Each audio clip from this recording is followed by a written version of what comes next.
தேவன் கூட இருக்கிறதுனால தைரியமா யுத்தத்துக்கு போறாங்க.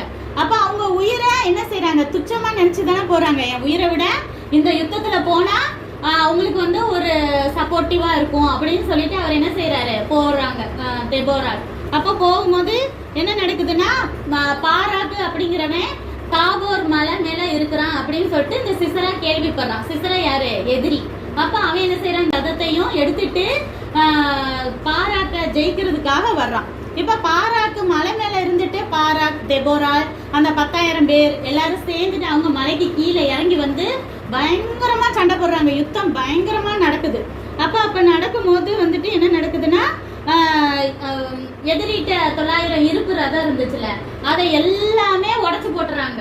யாரு, இந்த பாராக்கு, இஸ்ரேல் ஜனங்கள். அப்போ உடைச்சு போட்டோன்னா அதுல இருந்த சிசராங்கிற சேனாபதி என்ன செய்யறான், தான் உயிர் மட்டும் தப்பிச்சா போதுன்னு சொல்லிட்டு அவன் அந்த ரதத்தெல்லாம் விட்டு இறங்கி ஓட்டமா ஓடுறான். தான் உயிர் எப்படி பிடிச்சா நம்ம என்ன செஞ்சிருவாங்க, எதிரியை கொண்டுருவாங்க இல்லையா.